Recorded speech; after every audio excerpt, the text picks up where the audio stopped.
tell you how much it means to me to be following in their footsteps. Amazing honor. I'm humbled, I really am. I want to thank those of you who selected me as the recipient of this award, those of you who have supported me for almost 20 years here as a member of NEDMA, and those of you, and there's a lot of you who have hired me, not necessarily in this room, but a lot of people have hired me over the years, including Dave and Trish Resky, my present bosses at Nowspeed. I want to thank them. They're not here tonight, but Justin Bart, my colleague, is. I thank him for being here. And people who have worked with me and believed in me up to this point in my career. I also want to thank my wife, Barbara, who knows just how much I have always lived and breathed direct marketing, what I do for a living. There's no way I could put in all the long hours, and she can attest to it. Yes, I do a lot of work. I'm online a lot. I worry about the details. And since I've discovered social media, I put in a lot of time after hours writing blog posts and tweets and using Facebook and LinkedIn. And if it wasn't for my wife's patience, love, and understanding, I couldn't do it all. So thank you. I love you. I love you.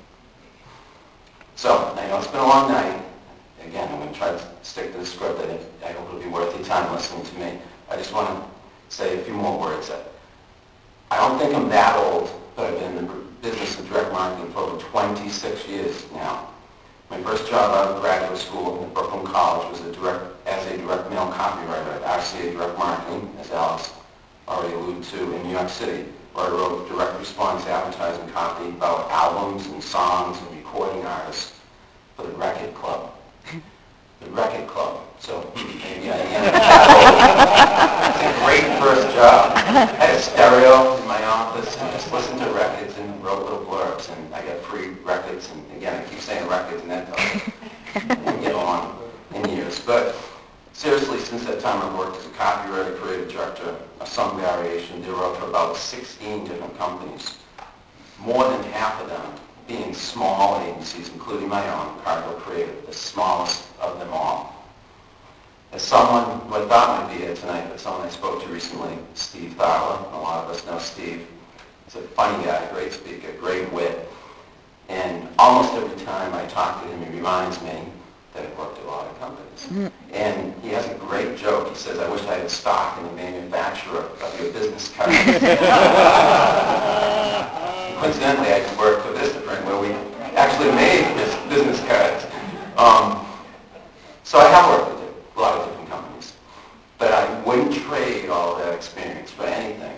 And being such a direct marketing nomad, if you will, has given me the opportunity to work with and learn from so many of the best and brightest in our industry. And many of them are sitting here tonight.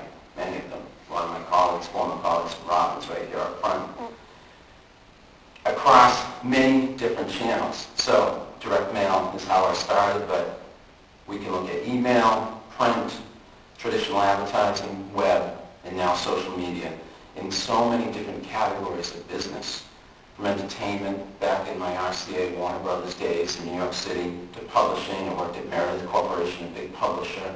When I had my own business, I did a ton of direct mail for almost 200 magazines over the course of 7 years. So there's entertainment, publishing, nonprofit fundraising. When I worked at Robbins, when I worked at Yellowfin and Newport Creative, to e-commerce at Vistaprint, B2B, B2C, you name it. So all that experience, I cannot say I regret any one decision, any company I've worked with, any people I've worked for. It's all added up to this moment. And when I got that call last week, I said to my wife, I guess I've done something right. It feels good, Alex. It feels great, all of you, to receive this award tonight. Because one thing, I guess, has led to a better thing, and for that, I feel blessed. So I'm going to talk about social media just a little bit.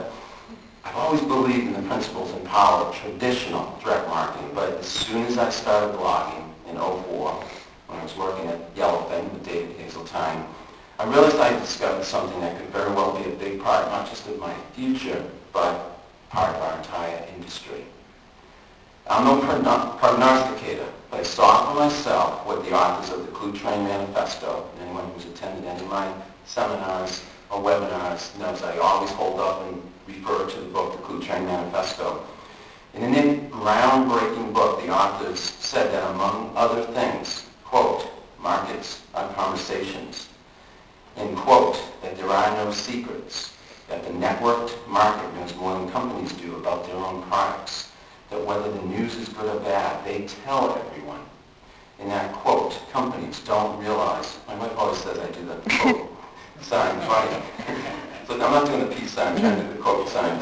That companies don't realize their markets are now networked, person to person, getting smarter as a result, and deeply joined in conversation. Those companies who don't realize that are missing their best opportunity. I didn't want to miss that opportunity. I didn't want my employers and clients to miss that opportunity. And I didn't want direct marketing, my industry, to miss that opportunity. So that's why you all heard me pontificating and evangelizing, and I haven't stopped since I discovered blogging. So, well, for many years I espoused the beliefs and heeded the advice of such direct marketing legends as Bob Stone, Lester Wunderman, John Throckmorton, Herschel Gordon Lewis. He was the one who discovered verisimilitude. And in all of my seminars, I always quoted Herschel Gordon Lewis. And Denny Hatch, another guru, direct mail guru, I had the pleasure of introducing here a few years ago at NEDMA. Now, instead of those folks, I was reading books and blogs written by new marketing gurus and social media pioneers like Seth Godin, Joseph Jaffe, Robert Scoble, Yvonne DeVita, David Meerman Scott, Steve Rubel, B.L. Ackman, and hanging on their every word. Not only did I become a blogging aficionado, I became a blogging evangelist, preaching to anyone and everyone who would listen about what I thought were the benefits of this newfangled self-publishing platform. While I was once solely focused on the list, the offer, the creative, the old direct marketing 40-40-20 rule, and getting a good response from my audience, now I was thinking about authenticity, transparency, immediacy, but yes, still getting a good response from my audience. While I once believed that companies had the upper hand in their communications with consumers, I was rapidly beginning to realize that online communities or markets, as proclaimed in the Coutre Manifesto, had the real control, and that marketers had better join the conversation and listen to their constituency or forever hold their peace. But I never once thought direct marketing and blogging had to be mutually exclusive. Not at all. On April 9, 2004, more than 5 years ago, in my blog I wrote, "Isn't true direct marketing all about initiating a one-to-one dialogue with the mass audience? Listen, quote, to the murmur of your market." That's what Don Jackson writes on page 116 of 2,239 Tested Secrets of Direct Marketing Success, the book he put together with Denny Hatch in 1998. I'm still quoting from my blog back then, and I'm quoting Denny and Don. Don, he tells readers, create feedback loops in your database environment so that you can record what your customers and prospects are saying about your products, your service, your company, and your competition. There is no more valuable source of information. Exactly. This blog, and that was the one I was writing at Yelp Direct Marketing at the time, is one such feedback loop. It is one way of interlocking a circle of people who visit through our website and establishing mutually beneficial relationships with each and every one of them. That was then, this is now.